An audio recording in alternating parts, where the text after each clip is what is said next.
Hi, I'm Wayne Tuttle, and welcome to Chasing Legends.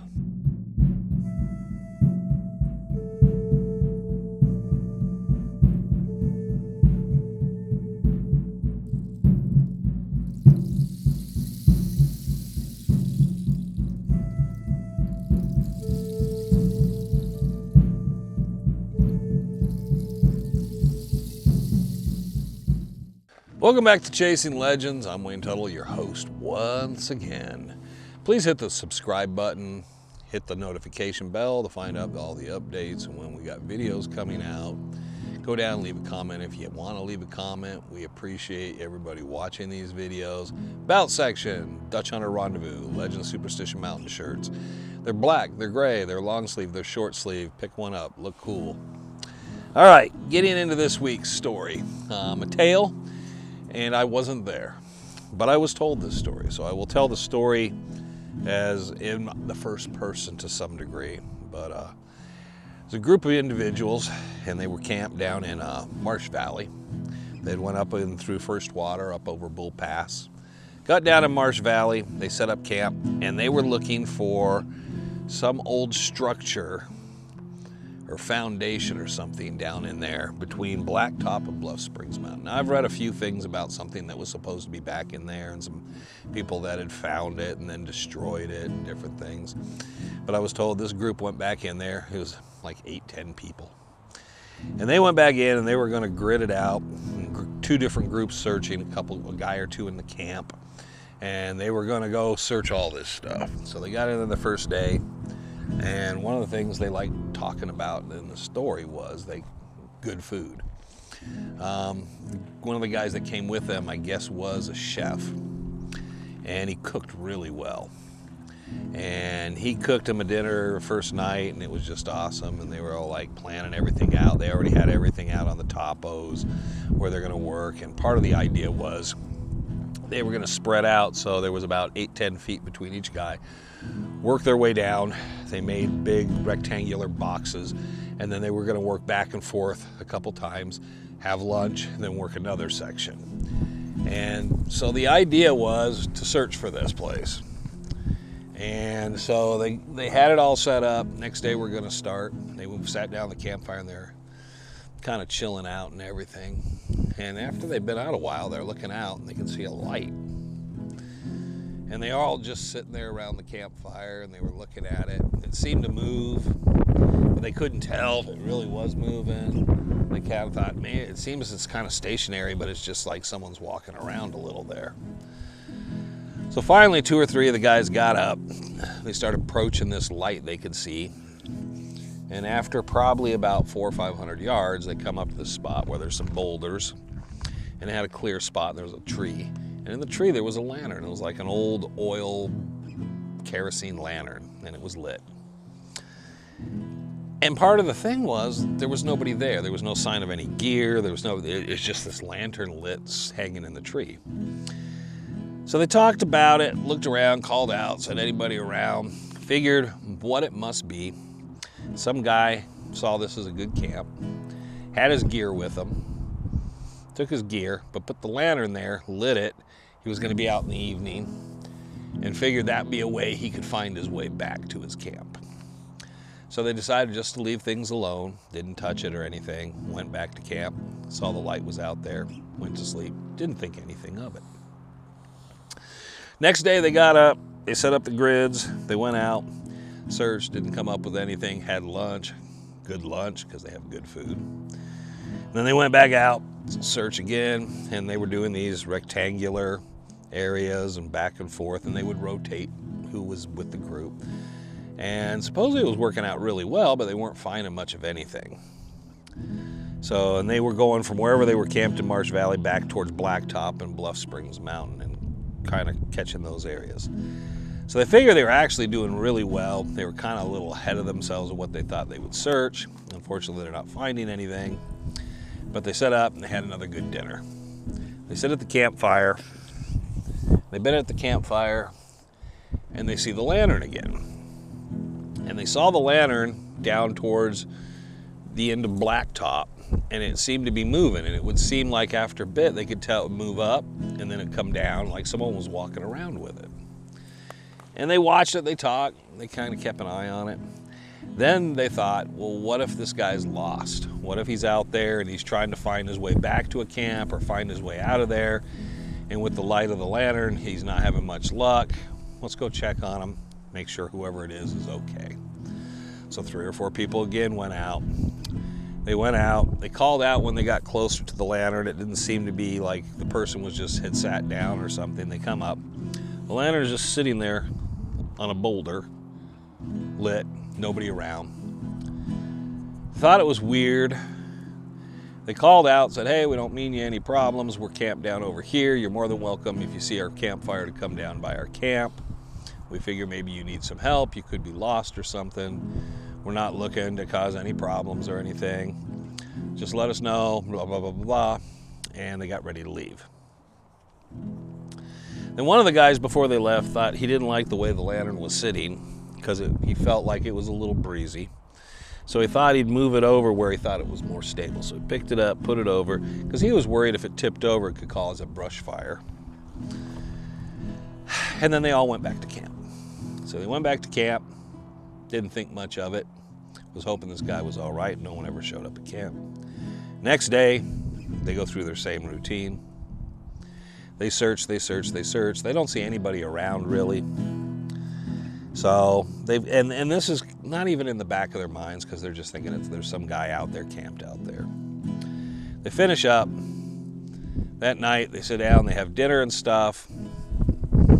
No particular awareness, and they look over to the north of them, behind where their camp was, the opposite direction. They see that light again, and they can kind of tell it's the same light. It's about 300 yards off, and they said you could see it. Couldn't get any glow from it. It was far enough away, but you could see the light, and it was moving around. So they figure the guy's walking around out there. We don't know what's going on with him. He could be lost again, who knows? But a few of the guys said, we're gonna go out and kind of put it, is the guy messing with us? So they got up, they go out, they walk around out there, and nothing happens. They get just probably within 40 or 50 yards. They said they could see the glow of the lamp by a tree or something. They were able to see the glow of the lamp, so they knew they were getting close. And then suddenly, abruptly, the light goes out, and that's it. And they're just standing there, and there's no light, no nothing. They were totally quiet and stuff. So one guy wandered around for a while out there looking for it. The rest of them went back. He came back in. He said, I couldn't hear anybody, because he kind of stayed behind just to hear, does the light come back on, or do I hear someone moving around out there? So that day they finally stop. The last day they're there, they do the searching, and then they just decide they got a choice. They can either kind of start packing everything out, because they've already covered everything they had. So we finished early. We could grab a bunch of chow, lighten our load, and then just pack out tonight and get out just early. Or we can sleep another night here, do that. And everybody kind of came to the agreement. It would be really nice just to pack everything up. We didn't find anything, but let's put all our gear together and get out of here a little early. We can get home, take a shower tonight, sleep in tomorrow. So that was the gist of it. So they start huffing it out, go up Bull Pass, and they're heading out. And of course, nightfall comes. And they figured they'd get back probably an hour or two after sunset. And they're getting kind of worn down. They've spent a few days out walking and stuff, but it's been a good trip. And they see a light down the trail. And they approach, and there's that lantern sitting there right in the middle of the trail. And they swear it was the same lantern. It's just sitting there. There's no one around. They came around this corner, and then they could see the light. They walk up to it, and there's the light. Come up to it, and at that point, they were all kind of like, I don't know what to think. This guy's messing with us. What's going on? He's been kind of keeping an eye on us. Who knows? So they all pretty much just decided to step around it, leave it there in the trail. I'm not going to mess with it. The last guy decided, you know what? Heck with this, blew it out, set it over to the side, and said, this is kind of gotten beyond stupid, and then they all worked out. So they got to the vehicles, and they were getting the vehicles, and the guy that had picked up the lantern then becomes violently ill. starts throwing up. He's just, They ended up taking him in. They figure it can't be food poisoning or something because they've all been eating the same food, sharing the same food and stuff. Everybody's fine. They get in, they have to run him by the emergency on the way in, the truck that has him in it, and they can't figure out what's wrong with him. They release him the next day, he seems to be fine. So all the guys, and I heard this story, and it sounds like a great campfire story, and you could tell it. You can tell it around a campfire, and it'd be real spooky. Thing is, years later, someone told me the same exact story, but this time it happened up in Prescott. And it was almost the same exact story, except it's not Bull Pass, Marsh Valley, it's just a different place. It was up by Orabelle on the way up through the Senator Highway. And I was like, oh, okay, heard this one before.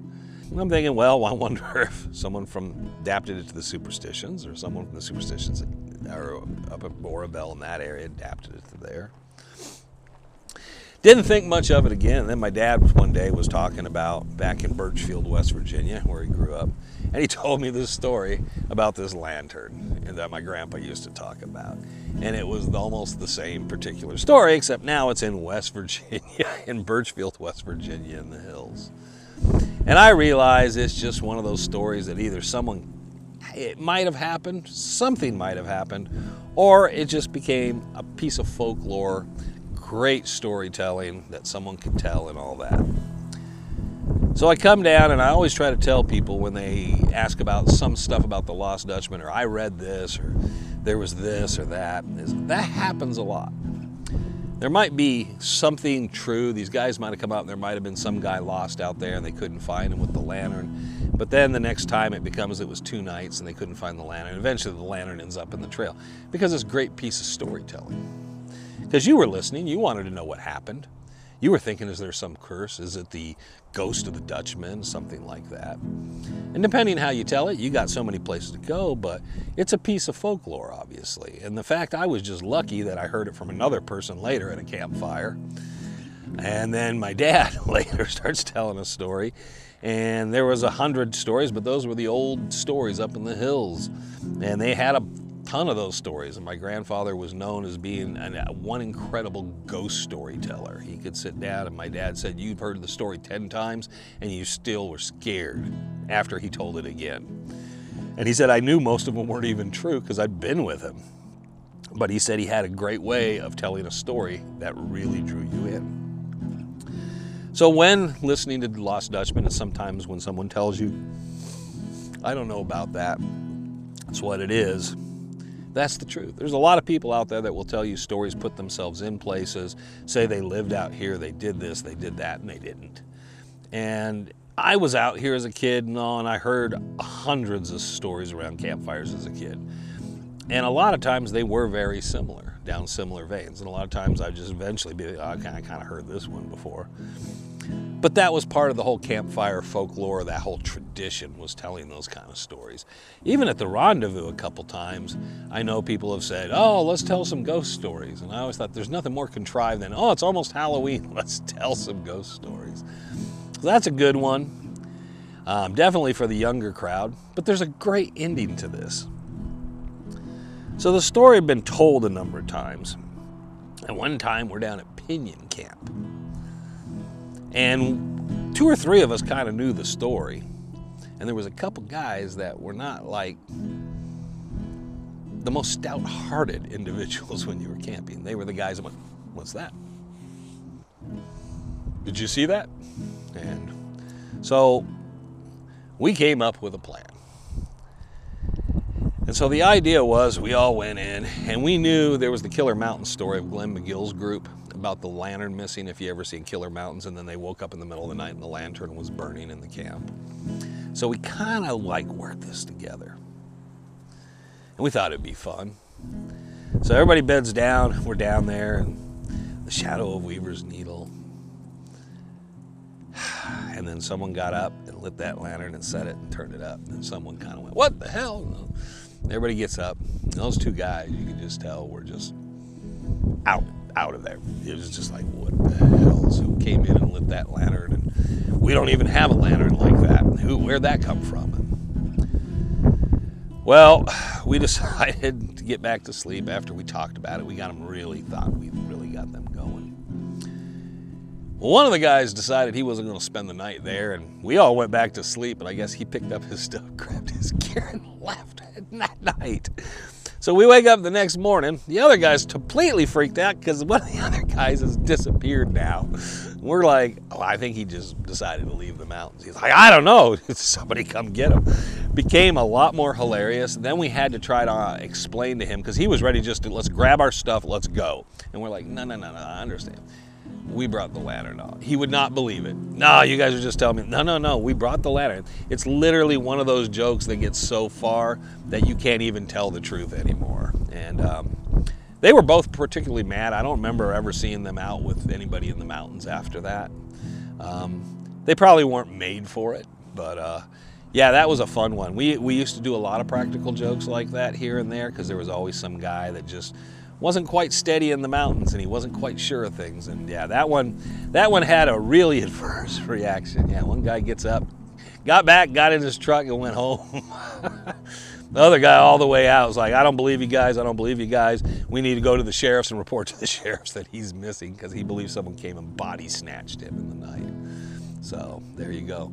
But there you go, Chasing Legends. Great story, not true, not a word of it. So, well, it's true about what I'm talking about it, but no, the story itself, there's no foundation. I've never heard of it anywhere. I got a stick here. Every time I move, it moves. I keep thinking there's a snake coming in on the side of me. Scaring yourself on a rocky boulder. Anyways, out here in the mountains today, it's rather warm, so I'm gonna wrap it up. But I hope you enjoyed the story. Hope you enjoyed everything. Pick up Jesse Feldman's new book, Trail of the Dutchman. Go down the OK Corral, say hi to Jesse. Pick up Ron's autobiography, we're there. Visit Bob Shoes at Goldfield Ghost Town. Throw a little money around. It's always good things. Lust for Gold's still out there. Catch it, watch it. Hey, say hi to Bill Blackwell and Robert Kesselring if you can. And myself, Bob Shoes, Ron Feldman, we're all in that. But enjoy all those things and all things about the superstition. We're heading in the summer months, and soon this will be particularly very difficult to do outdoors, but I wanted to get some outdoor time in before we go. Had a lot of good time outdoors this year, so hope everybody enjoyed this. Hope everybody had a good laugh, and until the next time, I'm Wayne Tuttle. Guess what? You're still not. And this was Chasing Legends.